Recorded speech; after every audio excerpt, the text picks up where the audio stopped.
Depression, अवसाद या खिन्नता कैसे दूर करें। नमस्कारम, मैं हूं शिवम संजय पांडे और आप देख रहे हैं ओमेगा मोटिवेशन सीरीज। प्रिय साथियों, हमारे भौतिक जीवन में हम तमाम ऐसी स्थितियों से गुजरते हैं जहां की बहुत अप और डाउन वाली स्थिति बनती है और उस स्थिति में क्या होता है कि हम अवसाद की तरफ बढ़ने लगते हैं, यानी कि हम डिप्रेशन का शिकार हो जाते हैं, हम खिन्नता की तरफ बढ़ जाते हैं। और ऐसा तब होता है कि जब हम बहुत सारी ऐसी अप डाउन वाली स्थिति होती है, ऐसा तमाम पहलू ऐसे तमाम ऐसे मोड़ आते हैं, ऐसे विचार आते हैं कि हम जिनका सामना नहीं कर पाते और हम क्या करते हैं, बहुत ज़्यादा अचानक चिंतन करने लगते हैं उस चीज़ पे, उस विचार को लेके, उस समस्या को लेके, और धीरे धीरे क्या होता है कि हम डिप्रेशन का शिकार की तरफ बढ़ने लगते हैं, डिप्रेशन का शिकार हो जाते हैं, अवसाद की तरफ बढ़ने लगते हैं। तो साथियों, हम आज आपको उस अवसाद से निकलने का, उस डिप्रेशन से निकलने का एक सॉल्यूशन देंगे। हम आपको जो सॉल्यूशन देंगे उस जिस महान ग्रंथ से देंगे जिसे पढ़ के पूज्य बापू, पूज्य गांधी के विचारों को प्रखरता मिली, जिसे पढ़ के डॉक्टर कलाम के ख्वाबों को हकीकत में बदलने का विश्वास जगा, और जिसे पढ़ के अल्बर्ट आइंस्टीन के भौतिक जीवन में तमाम ऐसे प्रभावी परिवर्तन दिखाई दिए जो उनके लिए कभी एक कल्पनाएं नहीं थी। साथियों, हम आज आपको जो सॉल्यूशन देंगे, देखिए सबसे पहले यहाँ पे श्रीमद् भगवद गीता का श्लोक लिखा हुआ है, क्लैब्यम श्मगमः पार्थने तत्व युपपद्यते क्षुद्र हृदय दौर्बल्य त्यक्तोत्तिष्ठ परन्तपः। चैप्टर 2 टेक्स्ट 3 अध्याय 2 श्लोक संख्या 3। हे प्रथापुत्र, इस हीन नपुंसकता को प्राप्त मत हो, यह तुम्हें शोभा नहीं देती। हे शत्रुओं के दमनकर्ता, हृदय की क्षुद्र दुर्बलता को त्याग कर युद्ध के लिए खड़े हो जाओ। इस श्लोक के माध्यम से श्री कृष्ण अर्जुन से कहते हैं कि आप जो है इसलिए नहीं हो कि आप बैठ जाओ, अपनी दुर्बलता को छिपा के बैठ जाओ, आप जो है लड़ो, क्योंकि आप वीर व्यक्ति हैं। साथियों, हमारे भी ऐसी भौतिक जीवन में तमाम समस्याएं आती हैं जहां हम बैठ जाते हैं, हम ये नहीं सोच पाते हैं कि हम बिल्कुल शांत होकर बैठ जाते हैं, क्योंकि वो जो स्थितियां होती हैं उनसे निकलने के लिए हम जब कुछ नहीं कर पाते तो हम क्या करते हैं, शांत बैठ जाते हैं। तो सबसे बड़ा कारण है हमारे डिप्रेशन में जाने का।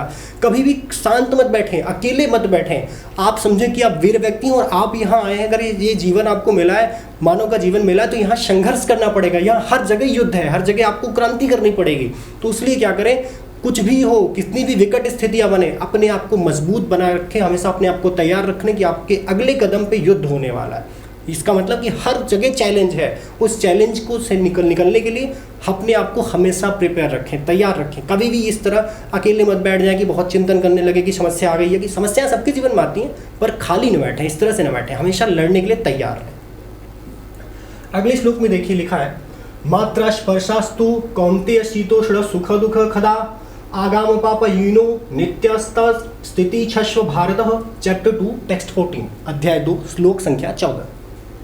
हे कुंती पुत्र, सुख तथा दुख का क्षणिक उदय तथा कालक्रम में उनका अंतर्धान होना सर्दी तथा गर्मी की ऋतुओं के आने जाने के समान है। हे भरतवंशी, वे इंद्रिय बोध से उत्पन्न होते हैं और मनुष्य को चाहिए कि अविचल भाव से उनका सहन करना सीखे। इस श्लोक के माध्यम से श्री कृष्ण अर्जुन से कहते हैं कि जीवन में उतार चढ़ाव आना बहुत जरूरी है। ये वैसे ही है जैसे ऋतु और वर्षा का समय आता है। हर जगह आपके अगर भौतिक जीवन में साथियों मनुष्य का जीवन मिला है, तो आपके भी जीवन में तमाम ऐसे उतार चढ़ाव देखने को मिलते होंगे, जहाँ ऐसी स्थितियाँ बन जाती होंगी कि लगता होगा कि यहाँ से निकल पाना ये संभव है। साथियों, उस स्थिति से घबराए नहीं, क्योंकि अगर ये मनुष्य का जीवन मिला है, ये सामान्य जीवन आप जी रहे हैं, तो एक बात को समझिए, कितना अगर जितना बड़ा आपका संघर्ष सफल, मतलब ये आपका लक्ष्य है, अगर बड़ी चीज़ की आप तैयारी कर रहे हैं, तो वहाँ पे उतार चढ़ाव भी बहुत ज़्यादा आएगा, अप एंड डाउन वाली कंडीशन अक्सर बनेगी। और वहाँ आपको ये नहीं सोचना है कि आपके साथ हो रहा है, वो सबके साथ हो रहा है, और ये एक नियम है, ये जो है एक नियम है। एक सफल व्यक्ति के जीवन में बहुत ज़्यादा उतार चढ़ाव आते हैं। तो अगर आप सफलता की उस शिखर तक पहुंचना चाहते हैं तो इस चीज़ से घबराए नहीं, इसमें डिप्रेशन का शिकार आप मत होइए कि आप ही के साथ क्यों हो रहा है, ये सबके साथ होता है। बस ये है कि कुछ लोग इससे निकल जाते हैं, कुछ लोग क्या होता है कि इस चीज़ का शिकार हो जाते हैं, डिप्रेशन में चले जाते हैं, अवसाद की तरफ बढ़ जाते हैं। आप अवसाद की तरफ ना पड़े, डिप्रेशन की तरफ ना पड़े। ये समझे कि एक प्रकृति का नियम है कि जो भी व्यक्ति, जिसकी भी कहानी लिखी गई, जिसने भी इतिहास लिखा, जिसका इतिहास लिखा गया, जिसने भी क्रांति करी है, उस हर व्यक्ति के जीवन में एक उतार चढ़ाव की स्थिति बनी है, अप एंड डाउन की कंडीशन बनी है, और उससे उस व्यक्ति ने लड़ा है, वो आगे बढ़ा है। इसलिए आपके भी जीवन में जब उतार चढ़ाव आए तो इस चीज़ से घबराए नहीं। उतार चढ़ाव एक जीवन का एक हिस्सा, एक पहलू है जो हर सफल आदमी के साथ होता है, और आप भी अगर सफल बनना चाहते हो तो आपके साथ भी हो रहा होगा या होगा। इससे घबराइए नहीं, इससे लड़िए और जीत जाइए। अगले श्लोक में साथियों देखिए लिखा है, ब्राह्म स्पर्शेश्व सशक्तात्मा विंध्यत्यात्मनिषत्स सुखम सब्रह्म योग्य युक्तात्मा सुखम क्षयम श्रुते। चैप्टर 5 टेक्स्ट 21 अध्याय 5 श्लोक संख्या 21। ऐसा मुक्त पुरुष भौतिक इंद्रिय सुख की ओर आकृष्ट नहीं होता है अपितु सदैव समाधि में रहकर अपने अंतर में आनंद का अनुभव करता है। इस प्रकार स्वरूप सिद्ध व्यक्ति ब्रह्म में एकाग्रचित्त होने के कारण असीम सुख भोगता है। इस श्लोक के माध्यम से कृष्ण कहते हैं अर्जुन से कि जब आपको जीवन में कुछ भी दिखाई ना दे तो आप एक काम करें, आप परमात्मा की शरण में जाएं। साथियों, अगर हम साइंस के विद्यार्थी हैं तो एक बात को समझना पड़ेगा कि हम जैसे हैं तो हमारी पूरी बॉडी एक सेल से बनी हुई है। तो आप ये मान के चलिए कि ये जितनी चीज़ें हम और आप कर रहे हैं ये हम और आप नहीं कर रहे हैं। एक सुप्रीम पावर है, एक सुप्रीम पर्सनालिटी जो यहाँ एग्जिस्ट करती है, जो सब कुछ डायरेक्ट कर रही है। तो जब आपको लगे कि आपके आसपास कोई नहीं है, आप किसी से राय सलाह नहीं ले सकते, किसी से अपनी प्रॉब्लम्स का सोल्यूशन नहीं ले सकते, आप किसी के बीच नहीं बैठ सकते, तो आप एकांत की ओर बढ़ें, आप एकांत की ओर बढ़ें, आप ध्यान की तरफ बढ़ें, आप उस परमपिता परमेश्वर को याद करें। आप जिस भी धर्म जाति मजहब से ताल्लुक़ रखते हो, जो भी जिसे भी मानते हो, जिस भी भगवान को, जिस भी व्यक्ति को मानते हो, उसे अपनी अंतरात्मा से याद करें, उसका ध्यान करें और शांति की तरफ बढ़ें, ध्यान की तरफ बढ़ें, एकांत की तरफ बढ़ें। आपको आपकी इस प्रॉब्लम का सॉल्यूशन मिलेगा और बहुत अच्छा सॉल्यूशन मिलेगा। इसलिए इस चीज़ को हमेशा मानें कि आपके ऊपर एक सुप्रीम पावर है जो सब कुछ डायरेक्ट कर रही है। ये मत समझे कि आप ही सब कुछ हैं, आपके ऊपर एक व्यक्ति है जो सब कुछ डायरेक्ट कर रहा है और हर सबके साथ हो रहा है। तो अगर जब ऐसा लगे तो उस परम पिता को याद करें, उसे याद करें और अब आपकी हर प्रॉब्लम का सॉल्यूशन आपको मिलेगा। इसलिए घबराए नहीं। आपको जब कोई नहीं ध्यान दे तो आपको अपने अंदर वाले व्यक्ति से पूछे, यानी कि जो आपके अंदर बैठा, जिसका कनेक्शन आपके ऊपर से है, उसे याद करें और आगे बढ़ें। ठीक। किसी का नाम रख लेने से, किसी के जैसे कपड़े पहनने से या किसी भी व्यक्ति का हुलिया कॉपी कर लेने से आप उसके जैसा या उससे बड़ा नहीं बन सकते हैं। ऐसा करके आप अपने स्वयं के व्यक्तित्व का अपमान पूरी निर्लज्जता से करवाने हेतु खुद को बिजली के पोल पर चढ़ा के उल्टा लटकाते हैं।